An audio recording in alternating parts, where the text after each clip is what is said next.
Le Silmarillion, Aolé et Yavanna.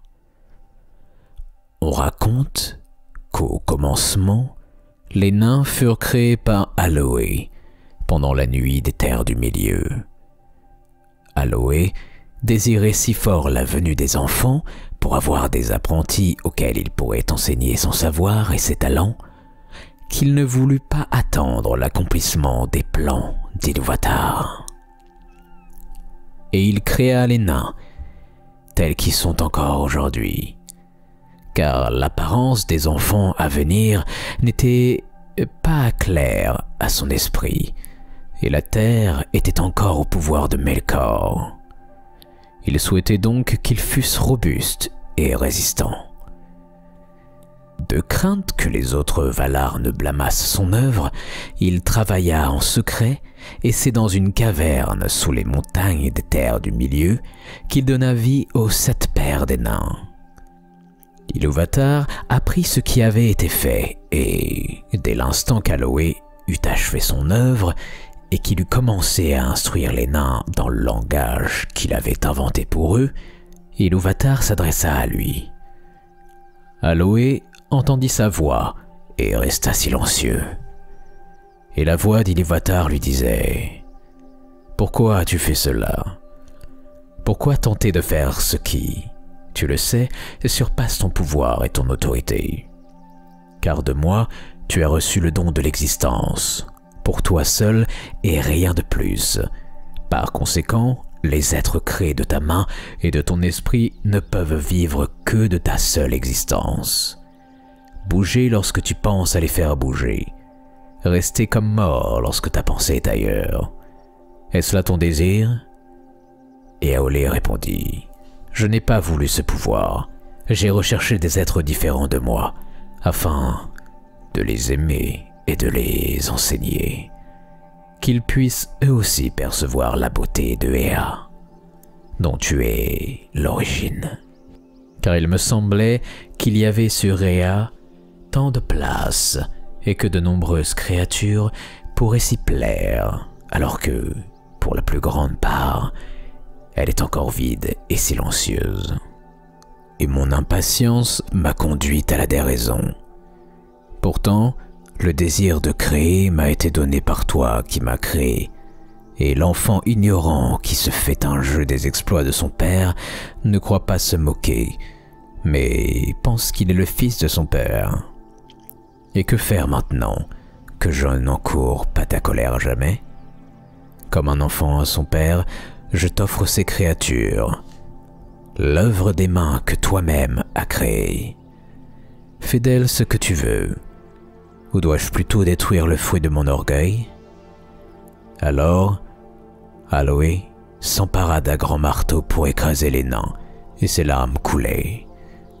Mais Ilúvatar eut pitié d'Aloé et de son désir, à cause de son humilité. Les nains, pris de peur, se courbaient sous le marteau, et ils baissaient la tête et imploraient pitié.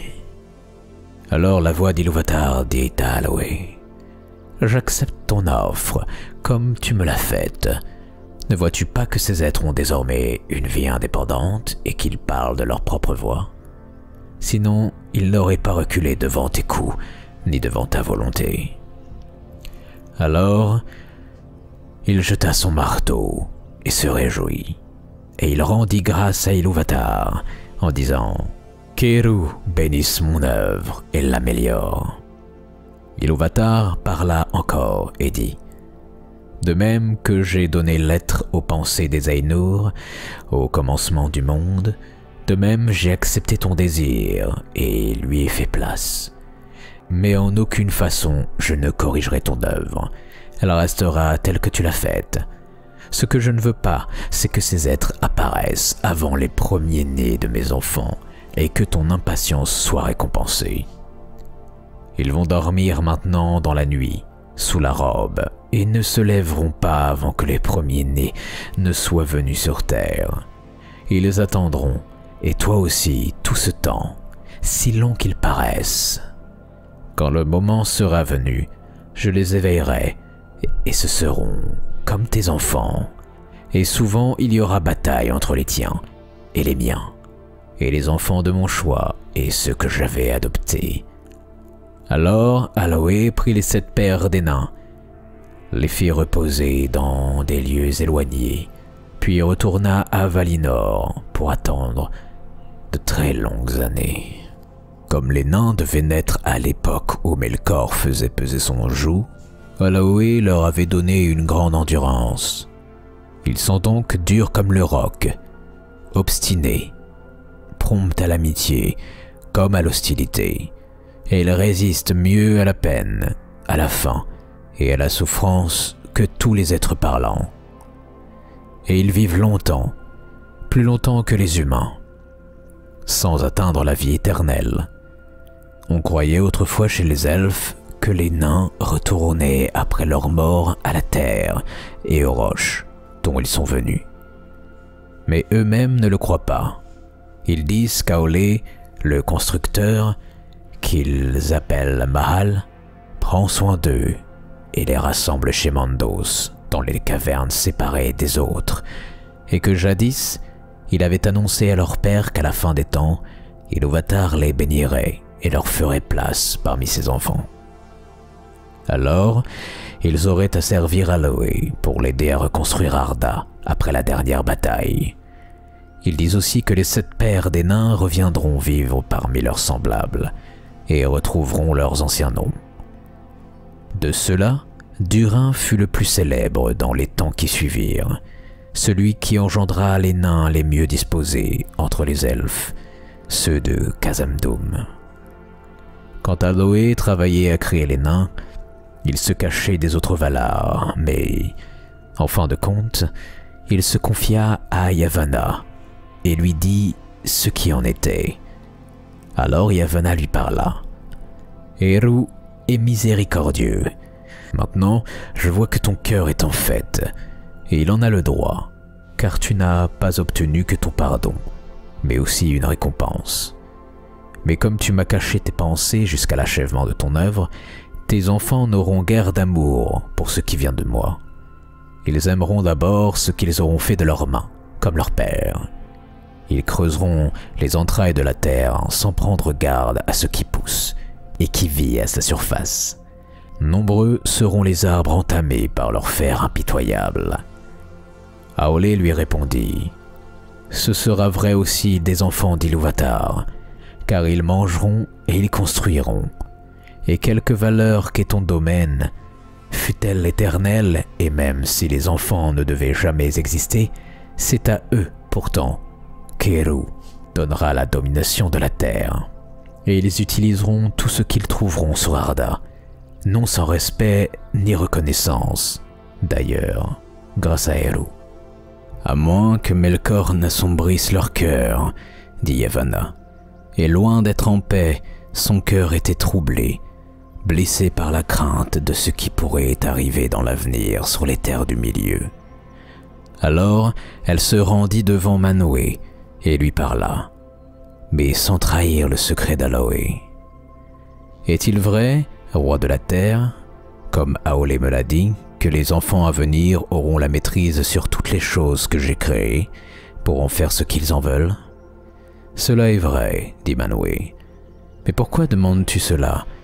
Comptes-tu pour rien ce que t'apprend Aolé ?» Yavanna se tut et regarda en son cœur. Puis elle répondit, « Parce que mon âme est pleine de crainte en pensant aux jours à venir. Tout ce que j'ai fait reste cher à mon cœur.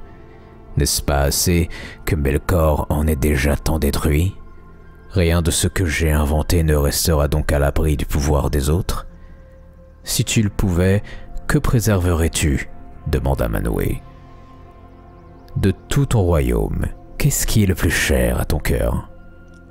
Toutes ces choses ont leur valeur et chacune contribue à celle des autres. Mais les Kelvar peuvent s'enfuir ou se défendre, alors que les Olvar qui poussent dans les terres en sont incapables. Et parmi les plantes, j'aime tellement les arbres. Ils grandissent si lentement. Ils tombent si vite. Et ceux qui ne paient pas leur tribut en portant des fruits ne sont pas regrettés longtemps. Voilà ce que je pense. Que les arbres puissent parler pour tout ce qui a des racines et punir ceux qui leur font du tort. » « Quelle étrange idée, dit Manwë. C'était pourtant dans la musique, dit Yavanna. Car lorsque vous étiez dans les cieux en compagnie d'Ulmo, à fabriquer les nuages et à faire tomber la pluie, j'élevais les branches des grands arbres pour la recevoir, et quelques-uns, sous les averses et les bourrasques, chantaient pour Iluvatar. Alors Manwë se tut, et l'idée que Yavanna avait déposée dans son cœur grandit et s'épanouit. Et elle fut entendue par Iluvatar. Manwë eut l'impression que la musique, une fois encore, s'élevait autour de lui, chargée de significations qu'il percevait maintenant et qu'il avait jusqu'alors entendues sans y prendre garde. Et enfin, la vision grandit à nouveau, non plus lointaine car désormais il en faisait partie, et il voyait qu'elle tenait tout entière dans la main d'Iluvatar. Cette main elle-même se leva et il en sortit des merveilles innombrables qui lui avaient été cachées jusqu'alors au plus profond du cœur des Ainur. Alors Manwë se réveilla et descendit sur Ezeloa. Il rejoignit Yavanna, s'assit auprès d'elle à l'ombre des deux grands arbres et lui dit « Oh, Kemontari !» Eru m'a parlé, et il a dit « Un seul des Valar croirait-il que je n'ai pas entendu la musique tout entière, jusqu'au moindre soupir de la plus faible voix? Écoute-moi. Quand les enfants naîtront, alors l'esprit de Yavanna s'éveillera aussi. Elle invoquera des puissances lointaines qui viendront se mêler aux Kelvar et aux Olvar, et certains y resteront, qui seront respectés et dont la juste colère sera redoutée. Cela pour un temps, tant que les premiers-nés garderont leur pouvoir et que ceux qui les suivront resteront jeunes.